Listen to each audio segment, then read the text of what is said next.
Hello, and welcome to the first in what I hope is many videos that will be YouTube exclusive content.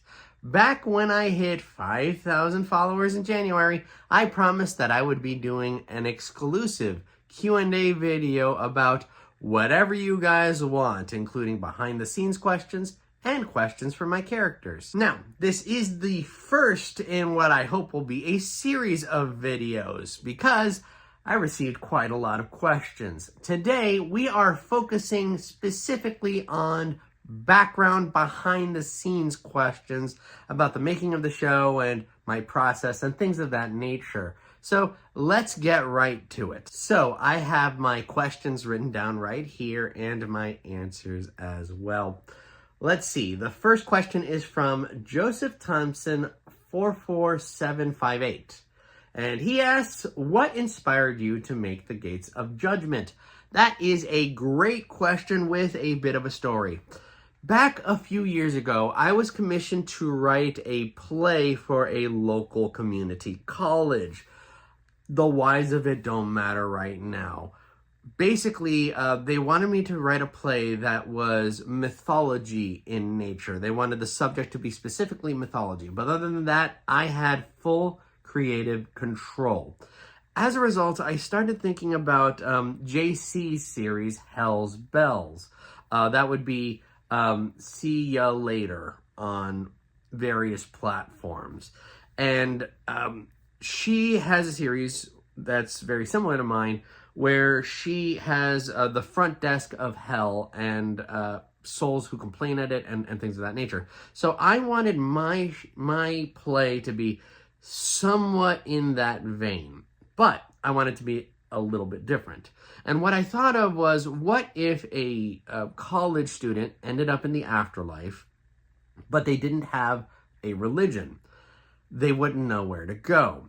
So basically, the play becomes the student meets a representation of death, kind of a Grim Reaper kind of character, and asks, hey, what am I supposed to do now? And the Reaper said, well, since you didn't have a belief system when you died, here are your options. And then various gods of different deaths of different mythologies come out, including Hades and Persephone, Hell from Norse mythology, Anubis from Egyptian mythology, and so on. You get it. So it would be those gods trying to convince this soul, hey, choose my afterlife, and then them fighting over who's going to get this soul. So that's step one of my inspiration here. After I wrote that play, I had the bug of wanting to do more scripts. And I got to thinking I wanted to make a series on TikTok that would be very much like Hell's Bells, but I didn't want to completely do it. Then I thought of a character, like, what if I did a character who's trying to redeem themselves similar to Ruggy of Hell's Bells? And then it kind of snowballed from there. As soon as I had that idea, I'm like, okay, so what kind of character would be looking for redemption, and what kind of character would be trying to lead that soul on the path of redemption? And that's what led to the very first episodes of the Gates of Judgment. So yeah, that's a little bit of the history, the lore of the start of the show. All right. Username Stunning Personality asks, how did you come up with these characters and their backstories? And Jazzy Jude also specifically asked about my inspiration for Angelo. So I'm going to read this specifically off of here. Let's go down the list. Angelo is based on the Reaper character from the play that I was talking about before. He was kind of a wisecracking guy, and I wanted to make a wisecracking, like, very similar to my personality kind of character that would be leading George through his journey and helping out the souls at the Gates of Judgment. The fact that he's a daimon, D-A-I-M-O-N, was an idea I brainstormed with a friend of mine and a friend of the show, KD. K-Death is his username. George is a composite of some parts of my father and some parts of my maternal grandfather. No, my dad has never been abusive in any way. My dad has been very loving and caring. George's name, George Stewart, is from my mom's favorite character, George Bailey, played by Jimmy Stewart. I felt like I wanted to pay homage to that character. Plus, this character is kind of going through a similar journey of self-discovery and kind of having to realize that his past doesn't necessarily need to mean his future is terrible. Henry came in when I wanted some non-cis male representation at the gates. He's also the most nerdy parts of my personality. I made him connected to George eventually because I thought it would be good drama. That's pretty much it. Honestly, the same goes for Ollie, although I knew that George's biggest hurdle in life was going to be a child that he wronged in a very real way, like in a very fatal way that it ended up being. So adding Ollie to the cast felt like a natural progression of that story. Callie is a total ripoff of Xander of Devil's Advocate from Jordan Is on the Internet.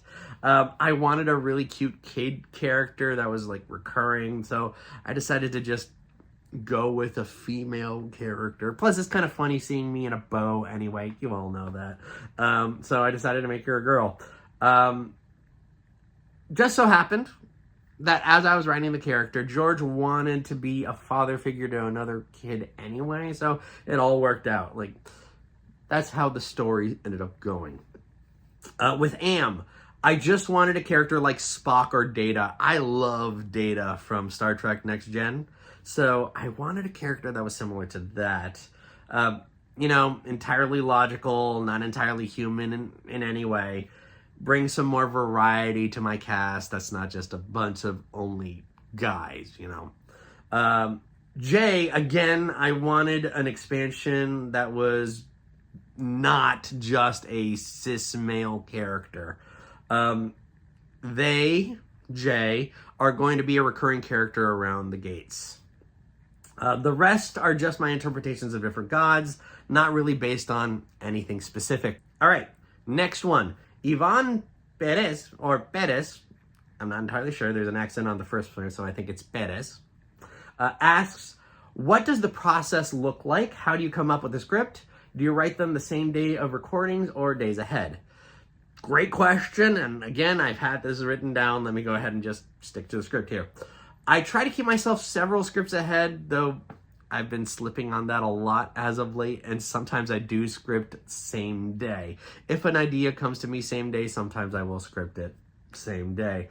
But if I have an ongoing storyline that I really, really want to do, I will have multiple scripts ahead because I want to plan out where the story's going and what I need to foreshadow in order to make the ending that I want to happen. That happened specifically with the Halloween storyline last year, the Christmas storyline, and the crossover with the Front Death that I did earlier this year. As to how I come up with a script, I usually start with a question of what would happen next or what soul would come up now.